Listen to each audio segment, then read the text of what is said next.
The Burden of the Gospels, written by Wendell Berry. Originally a speech for the first joint convocation of the Lexington Theological Seminary and the Baptist Seminary of Kentucky in Lexington, Kentucky, on August 30, 2005. Anybody half awake these days will be aware that there are many Christians who are exceedingly confident in their understanding of the Gospels and who are exceedingly self-confident in their understanding of themselves and their faith. They appear to know precisely the purposes of God, and they appear to be perfectly assured that they are now doing, and in every circumstance will continue to do, precisely God's will, as that it applies specifically to them. They are confident, moreover, that God hates people whose faith differs from their own, and they are happy to concur in that hatred. Having been invited to speak to a convocation of Christian seminarians, I at first felt that I should say nothing until I confess that I do not have any such confidence. And then I understood that this would have to be my subject. I would have to speak of the meaning, as I understand it, of my lack of confidence, which I think is not at all the same as a lack of faith. It is a fact that I have spent my life, for the most part willingly, under the influence of the Bible, particularly the Gospels, and of the Christian tradition in literature and other arts. As a child, sometimes unwillingly, I learned many of the Bible's stories and teachings, and was affected more than I knew by the language of the King James Version, which is the translation I still prefer. For most of my adult life, I have been an urgently interested and frequently uneasy reader of the Bible, particularly the Gospels. At the same time, I have tried to be a worthy reader of Dante, Milton,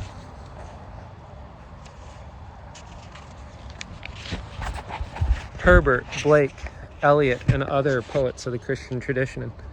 As a result of this reading and of my experience, I am by principle, and often spontaneously as if by nature, a man of faith. But my reading of the Gospels, comforting and clarifying and instructive as they frequently are, deeply moving and exhilarating as they frequently are, has caused me to understand them also as a burden, sometimes raising the hardest of personal questions, sometimes bewildering, sometimes contradictory, sometimes apparently outrageous in their demands. This is the confession of an unconfident reader. I will begin by dealing with the embarrassing question that the Gospels impose, I imagine, upon any serious reader. There are two of these, and the first is this. If you had been living in Jesus' time and had heard him teaching, would you have been one of his followers? To be an honest taker of this test, I think you have to try to forget that you have to read the Gospels, that you have read the Gospels, and that Jesus has been a big name for thousands of years. You have to imagine instead that you are walking past the local courthouse and you come upon a crowd listening to a man named Joe Green, or Green Joe, depending on judgments whispered among the listeners on the fringe. You too stop to listen, and you soon realize that Joe Green is saying something utterly scandalous, utterly unexpectable from the premises of modern society. He is saying, don't resist evil. If somebody slaps your right cheek, let him slap your left cheek too. Love your enemies. When people curse you, you must bless them. When people hate you, you must treat them kindly. When people mistrust you, you must pray for them. This is the way you must act if you want to be children of God. Well, you know how happily that would be received, not only in the White House and the Capitol, but among most of your neighbors.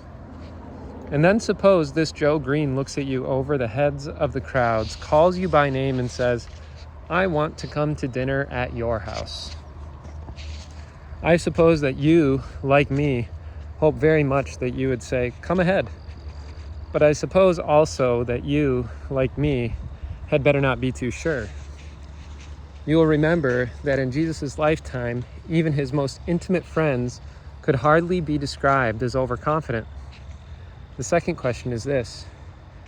It comes right after the verse in which Jesus says, if you love me, keep my commandments. Can you be sure that you would keep his commandments if it became excruciatingly painful to do so? And here I need to tell another story, this time one that actually happened. In 1569 in Holland, a Mennonite named Dirk Willems, under threat of capital sentence as a heretic, was fleeing from arrest, pursued by a thief catcher. As they ran across a frozen body of water, the thief catcher broke through the ice. Without help, he would have drowned. What did Dirk Willems do?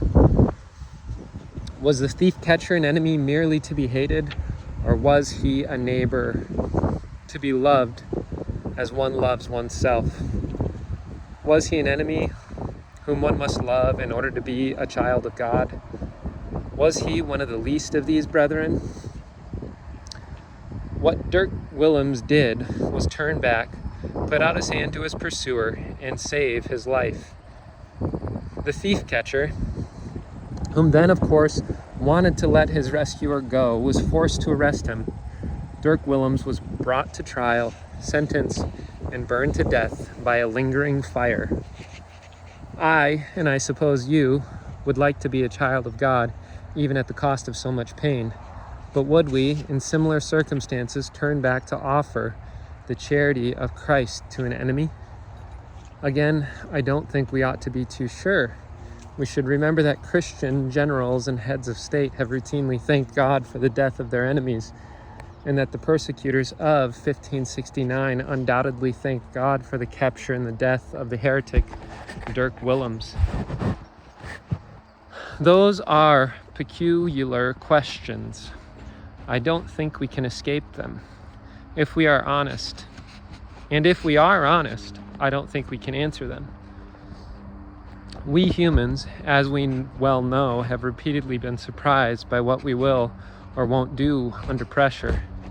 A person may come to be, as many have been, heroically faithful in great adversity, but as long as that person is alive, we can only say that he or she did well, but remains under the requirement to do well. As long as we are alive, there is always a next time.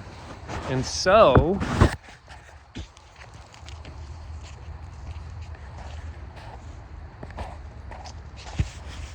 the question remains. These are questions we must live with, regarding them as unanswerable and yet profoundly influential. The other burdening problem of the Gospels that I want to talk about are like those questions in that they are not solvable, but can only be lived with a sort of continuing education. These problems, however, are not so personal or dramatic, but are merely issues of reading and making sense. As a reader, I am unavoidably a writer. Many years of trying to write what I have perceived to be true have taught me that there are no limits to what a human mind can know, and limits to what human knowledge, human language can say. One may believe, as I do, in inspiration, but one must believe knowing that even the most inspired are limited in what they can tell of what they know. We humans write and read, teach and learn at the inevitable cost of falling short. The language that reveals also obscures. And these qualifications that bear on any writing must bear, of course, on the Gospels. I need to say also that as a reader, I am first of all a literalist, as I think every reader should be. This does not mean that I don't appreciate Jesus' occasional irony or sarcasm. They have their reward.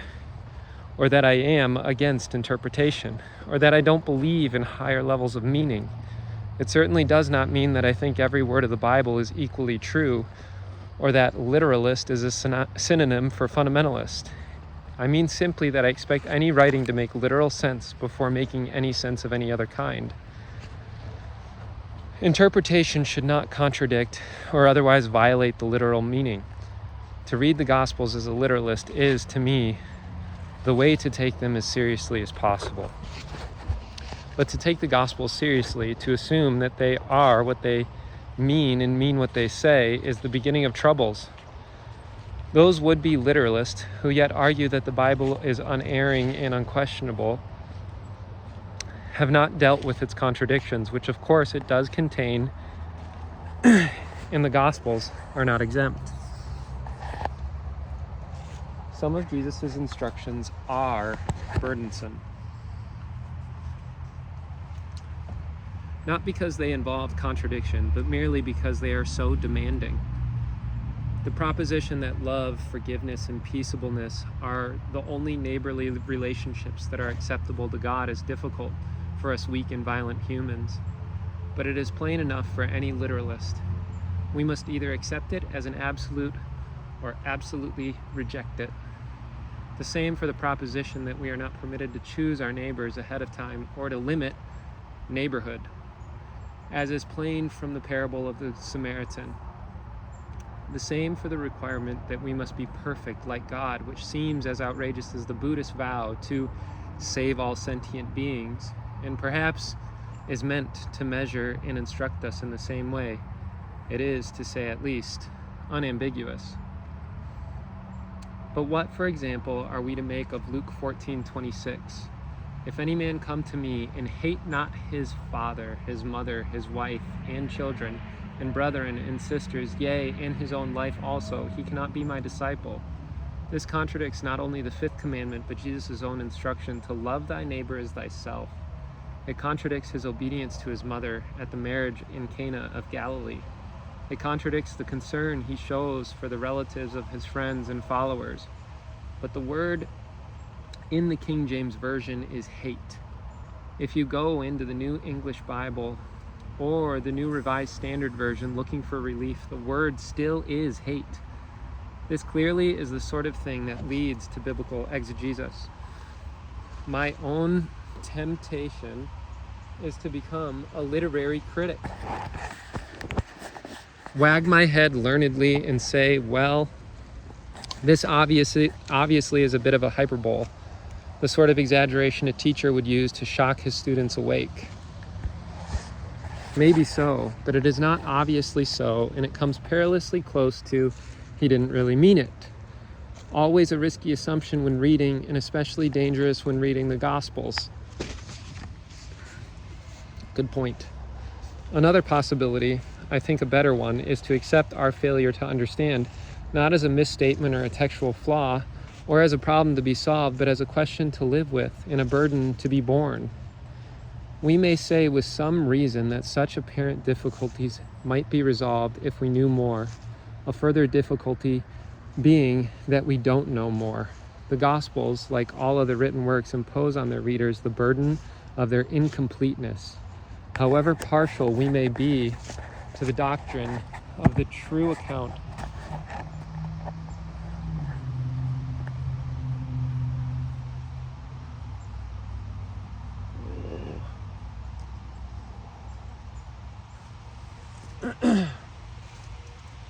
a further difficulty being that we don't know more. The Gospels, like all other written works, impose on their readers the burden of their incompleteness. However partial we may be to the doctrine of the true account or realism, we must concede at last that reality is inconceivably great, and any representation of it is necessarily incomplete. St. John, at the end of his Gospels, remembering perhaps the 3rd verse of the 1st chapter, makes a charming acknowledgement of this necessary incompleteness. And there are so many other things which Jesus did, the which, if they should be written every one, I suppose that even the world itself could not contain the books that should be written. Our darkness, then, is not to be completely lighted. Our ignorance, finally, is irredeemable. We humans are never going to know everything, even assuming we have the capacity, because for reasons of the most insistent practicality, we can't be told everything. We need to remember here Jesus' repeated admonitions to his disciples. You don't know, you don't understand, you've got it wrong. The Gospels then stand at the opening of a mystery in which our lives are deeply, dangerously, and inescapably involved. This is a mystery that the Gospels can only partially reveal, for it could be fully revealed only by more books than the world could contain. It is a mystery that we are condemned, but also highly privileged to live our way into, trusting properly that our little knowledge, greater knowledge may be revealed. that to our little knowledge, greater knowledge may be revealed.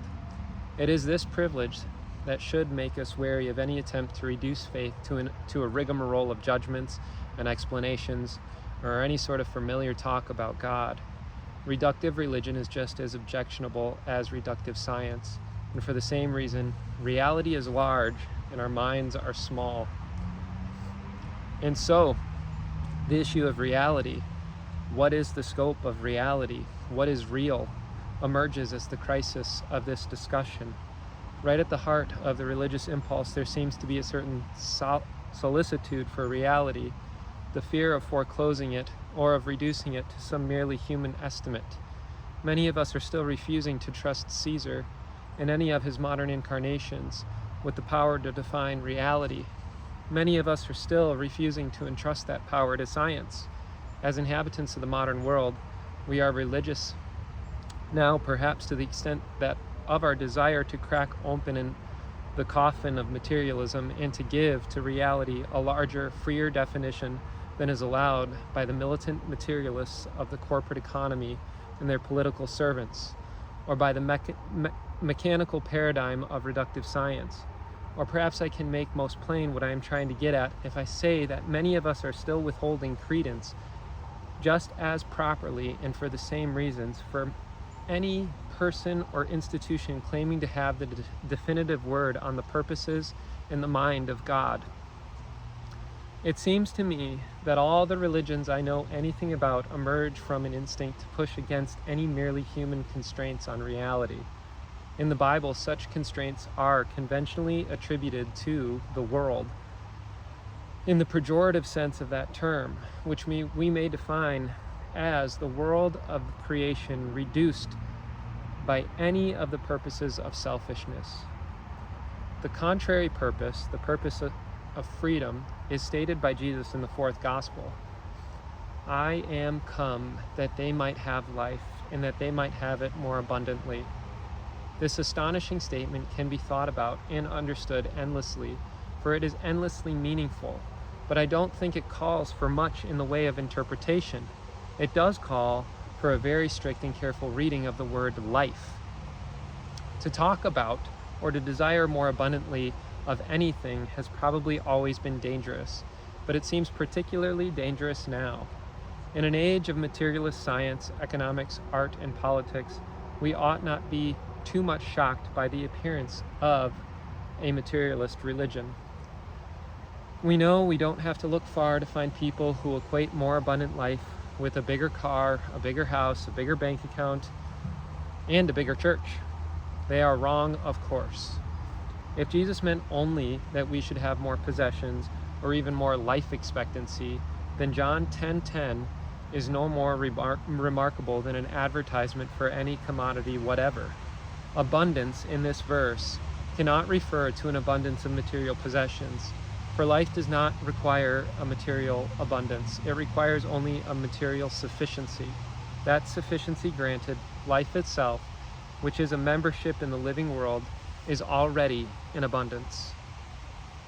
But even life, in this generous sense of membership in creation, does not protect us, as we know from the dangers of avarice, of selfishness, of the wrong kind of abundance.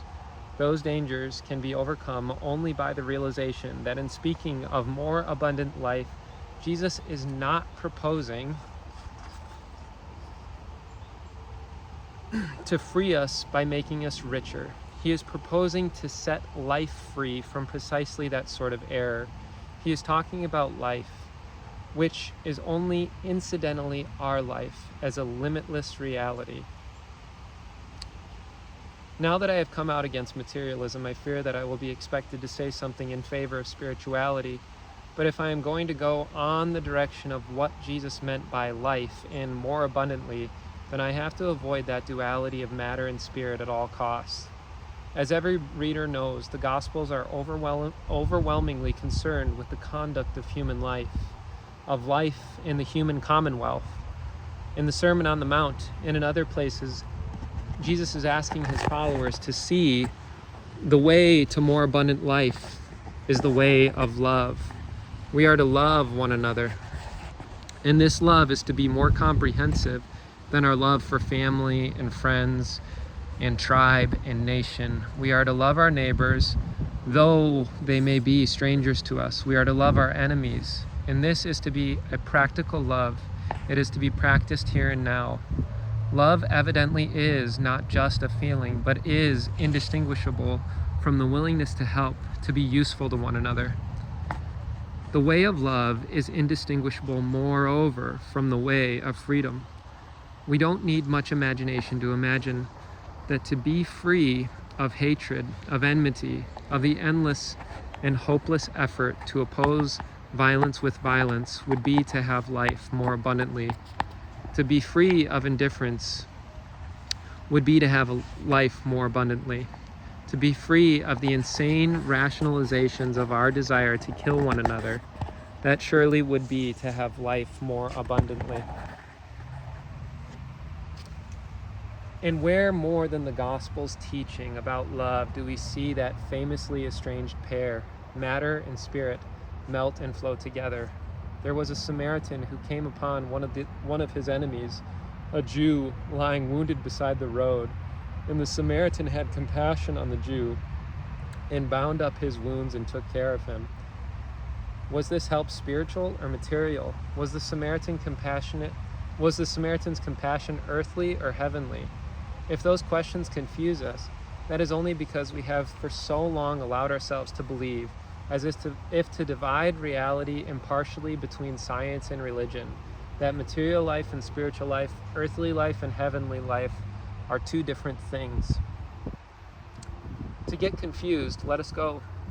To get unconfused, let us go to a further and even more interesting question about the parable of the Samaritan. Why? Why did the Samaritan reach out in love to his enemy, a Jew, who happened also to be his neighbor? Why was the unbounding of this love so important to Jesus?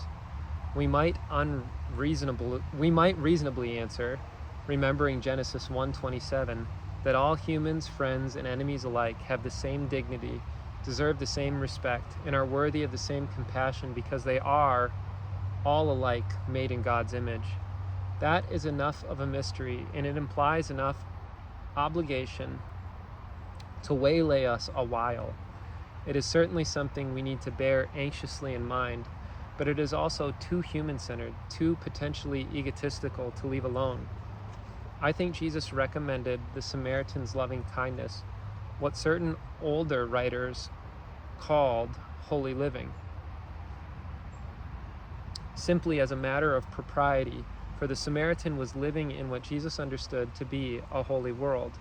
The foreground of the Gospels is occupied by human beings in the issues of their connection to one another and to God. But there is a background, and the background, more often than not, is the world. In the best sense of the word, the world is made approved. In the best sense of the word, is the world made, approved, loved, sustained, and finally to be redeemed by God.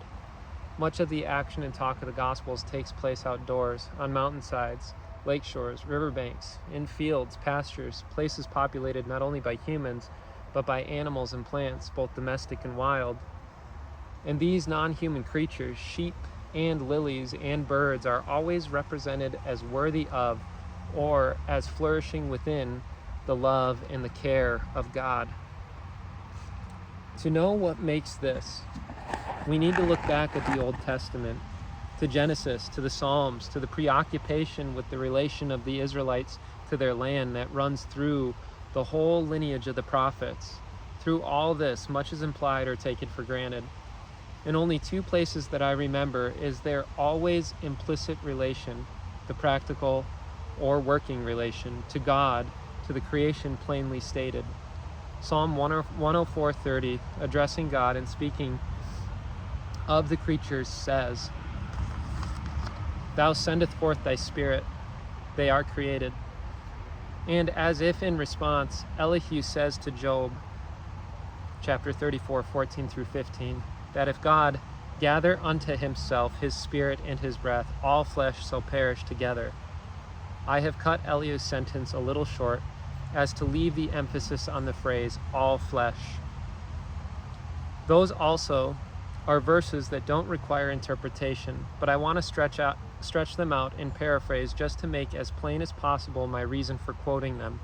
They are saying that not just as humans, but all creatures live by participating in the life of God, by partaking of his Spirit and breathing his breath.